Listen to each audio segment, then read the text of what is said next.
sekalian, tanggal 17 Agustus nanti kita akan merayakan ulang tahun kemerdekaan Republik Indonesia di bawah kepemimpinan Joko Widodo untuk masa paling terakhir. Betul nggak? Makanya belum temen saya nih, ya. Saudara-saudaraku sekalian, saya belum mau masuk pokok perkara ya. Saudara-saudara sekalian, kita umat Muslim Indonesia, bangsa Indonesia adalah pendukung perjuangan Palestina. Betul? Oleh karena itu, hari ini, hari Jumat, kita jadikan hari kemarahan dunia atas meninggalnya seorang kepala biro politik Hamas yang selalu memperjuangkan Palestina.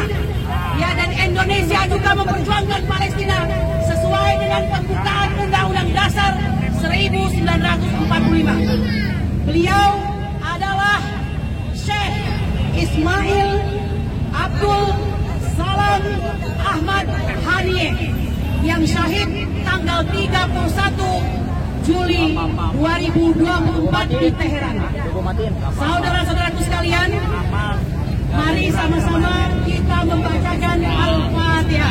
Bismillahirrahmanirrahim. Bismillahirrahmanirrahim. Alhamdulillahirabbil alamin. Arrahmanirrahim. Maliki yaumiddin. Iyyaka na'budu wa iyyaka nasta'in. Ihdinas siratal mustaqim. Siratal ladzina an'amta 'alaihim ghairil maghdubi alaihim waladdallin. Amin. Insyaallah Allah menerima beliau sebagai syahid. Saya juga ingin mengatakan kesempatan ini kapan lagi? Momentum ini akan kita ambil untuk memberi sentilan. Saya ingin menyentil masjid yang kita cintai, Masjid Istiqlal. Mengapa perlu menyentil? Saya ingin mengatakan kita sedang berjuang agar Palestina merdeka sesuai dengan pembukaan Undang-Undang Dasar 1945. Oleh karena itu, sangat tidak etis dan tidak bijak apabila The Voice of Istiqlal bekerja sama dengan AJC, yaitu American Jewish Community. Hentikan sebuah kerjasama yang sama sekali memberikan mudarat kepada perjuangan Palestina. Saya ingin mengatakan, tolong perhatikan ini. Baru di pemerintahan Joko Widodo ada hubungan kerjasama dengan Jewish-Jewishan kayak gitu. Tidak akan ada kerjasama sepanjang Palestina tidak merdeka. Merdeka! Saudara-saudaraku sekalian, baiklah kita akan masuk kepada pokok persoalan bahwa hari ini kita semua berkumpul dalam rangka 2 bulan lagi Joko Widodo, Presiden ke-7 Republik Indonesia dan juga ke-8 akan menyelesaikan masa baktinya sebagai Presiden Republik Indonesia. Tadi malam, tepatnya di istana, beliau mengundang banyak majelis taklim, tokoh agama dan segala macam yang tentu saja dekat dengan istana untuk menyatakan permohonan maaf kepada bangsa Indonesia. Kurang lebih dia mengatakan mohon maaf tidak bisa memuaskan setiap orang. Soal permintaan maaf sudah kewajiban manusia saling memaafkan. Akan tetapi ini bukan soal maaf-maafan lebaran. Ini adalah 10 tahun pertanggungjawaban soal kepemimpinan. Saudara-saudaraku sekalian, Joko Widodo adalah politisi yang bukan konglomerat, yang bukan pemilik partai, dan bukan pula seorang aktivis. Dia mendapatkan dukungan itu berdasarkan kemampuan dia menggait partai politik seperti Golkar, Nasdem, Partai Menengah, dan Partai Bawah untuk mendapatkan pemilih Muslim. Lalu dia menggait Ma'ruf Amin untuk menjadi wakil presiden sama guna mendapatkan suara pemilih Islam. Apakah itu sah? Boleh saja. Akan tetapi apa yang terjadi dalam pemerintahannya? Mari kita sama-sama mencatat. Saudara-saudaraku sekalian, sebenarnya yang bodoh itu siapa? Yang bodoh itu sebagian dari bangsa ini yang nyata-nyata memilih orang yang sudah menyatakan bahwa di periode kedua ini dia tidak akan memperdulikan atau memfokuskan kepada hak asasi manusia dan pemeliharaan lingkungan. Itu dia sampaikan Kenapa? Karena 2 faktor ini menghambat investasi dan pembangunan. Kurang ajar. Nah, dia mengatakan bahwa dia akan lebih mementingkan infrastruktur dan investasi. Apa yang terjadi? Yang terjadi adalah pelemahan KPK. Ya, oleh karena itu, dengan dilemahkannya KPK, dia berkoordinasi dengan DPR, maka dibentuklah sebuah revisi undang-undang KPK yang isinya melemahkan KPK. KPK tidak lagi menjadi sebuah lembaga independen yang super body, melainkan sebuah lembaga yang menjadi rumpun bagian dari eksekutif dengan presiden sebagai pengendali dan penentunya. Hebat tidak? Walhasil apa yang terjadi? KPK menjadi alat pukul bagi lawan-lawan politik. Itu fakta atau cerita? Fakta. Ya, sudah terbukti siapa saja kan ketum partai yang hari ini berada di posisi dia. Ya, semua melihat padanya. Kenapa? Karena kalau kata Bang Rocky Gerung itu, di dalam saku Jokowi ada dua. Satu sprindik, satu lagi kartu-kartu janji. Sprindik kita sudah tahu. Lu awas lu ya. Lu ya. Paham kan maksudnya? Paham. Ini alat pukul dan itu berbahaya. Ya. Untuk pertama kalinya Indonesia tidak lagi menjadi negara demokratis, walaupun diklaim pemimpin-pemimpinnya dipilih dengan cara demokratis. Saudara-saudaraku sekalian, tidak hanya KPK, akan tetapi jaksa dan polisi ikut-ikutan dimasukkan ke dalam perjuangan mereka. Semua menjadi alat pukul. Betul. Nah, apalagi ada 75 undang-undang, peraturan-peraturan disinkronkan, dihilangkan, yang maknanya kegunaannya jika itu merugikan investor. Dibentuklah Omnibus Law, dan ini sangat merugikan pihak rakyat yang terdampak dan buruh serta lingkungan, tetapi sangat menguntungkan investor-investor asing. Jokowi memberikan karpet merah dan kemanjaan kepada semua oligarki. Betul. Saudara-saudaraku sekalian, apa yang terjadi? Yang terjadi negara kita bukan negara demokrasi, melainkan pembalikan demokrasi. Apa cirinya?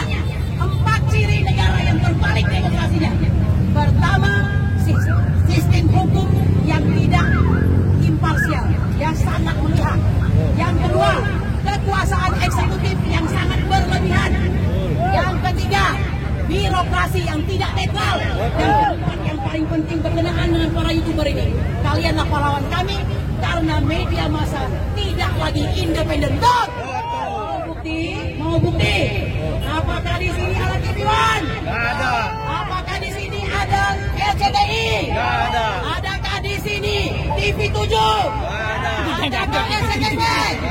Metro TV? Tidak ada. Mereka tidak akan pernah mau meliput kalian. Mengapa? Karena mereka sudah terkooptasi oleh pemerintahan Joko Widodo. Betul. Jadi YouTuber-YouTuber sekalian, kalian akan dicatat dalam sejarah sebagai pejuang hari ini bangsa Indonesia. Dan saudara sekalian, ingat baik-baik, jika dahulu ada pahlawan kemerdekaan, hari ini ada pahlawan mempertahankan kemerdekaan. Tahu YouTuber? Hidup YouTuber! Baik, sekarang apa lagi? Saya ingin mengatakan, saudara-saudaraku sekalian, ibu, mama, ayah, jangan sibuk sendiri. Ini adalah Jokowi.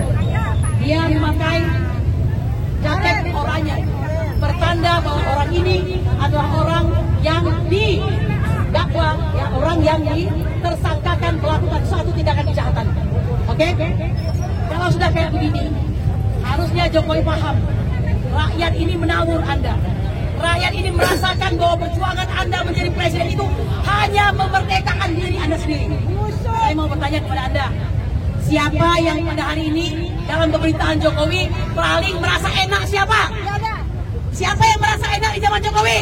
Jokowi sendiri, keluarganya, kroninya, oligarki, dan rakyat semuanya menderita. Sekalian, perlu Anda ketahui, biaya pendidikan yang 20% itu pada hari ini pemerintah menurut Hakim Sazli Isra, ya, menurut Hakim Mahkamah Konstitusi Sazli Isra, bahwa negara tampaknya sudah coba-coba untuk meninggalkan kewajiban terhadap pendidikan. Biaya UKT sampai 50 juta per semester. Kurang ajar. Apakah kau tidak tahu bahwa pasal pendidikan di dalam Undang-Undang Dasar 1945 mewajibkan negara mencerdaskan kehidupan bangsa. Mau contoh lain, hari ini fakir miskin, ya, anak terlantar menurut pasal 34 Undang-Undang Dasar 1945 dipelihara oleh negara. Tapi siapa yang memelihara fakir miskin? Trotoar, jalanan, pasar-pasar, terminal.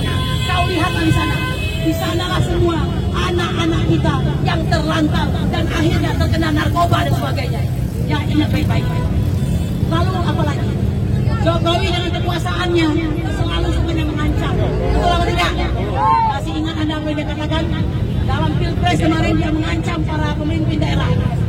Kiri, kanan, depan, belakang, atas, bawah. Saya tahu semua. Saya punya bin. Itu adalah statement paling bodoh di dunia, ya. Paham Anda?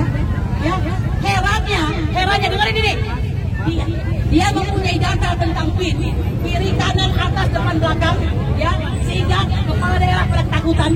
Tapi begitu ketua BPN 2I, siapa Benny Ramdhani mengatakan bahwa yang menggunakan otak daripada judi online bernama Mr. T, dia lalu kaget.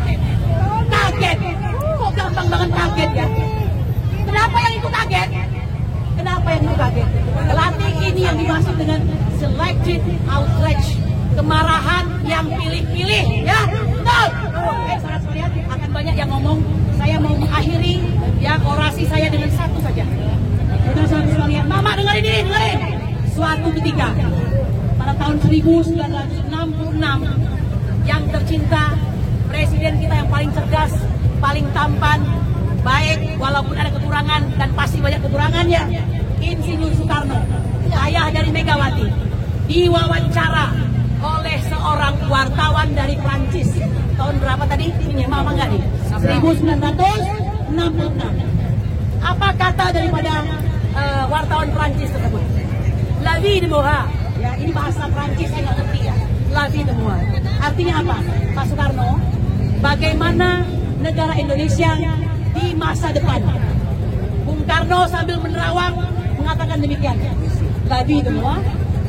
Negara saya yang akan datang dengan sangat optimis. Dia mengatakan, negaraku kaya, negaraku hebat, rakyatnya bersatu, rakyatnya adalah rakyat yang luar biasa, rakyatnya pekerja keras, negaranya diapit oleh dua benua, dua lautan dengan kekayaan alam.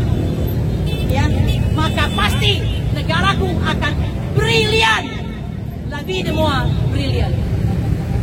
Seandainya beliau hari ini masih hidup, apakah Soekarno akan berkata yang sama melihat seorang Joko Widodo yang begitu royal memberikan penghormatan kepada keluarganya berupa tokoh nasional kepada anaknya, menantunya, istrinya dan sebagainya. Lalu telah berhasil meloloskan putranya untuk menjadi wakil presiden ke-14 Republik Indonesia. Saudara-saudara sekalian, kalian yang pegang keputusan, kalian yang mengetahui, kalianlah yang memutuskan. Hari ini ada Mbak Ida, Mbak Menu, Mbak Esa, Mbak Ita, Mbak Desi, semuanya mama. Kalian adalah pahlawan untuk Indonesia. Jangan berhenti sampai 2 bulan lagi Jokowi menyelesaikan, dan jangan biarkan dia melenggang bebas. Harus diadili itu. Bukan saja Alhamdulillah. Saya pertanyaannya.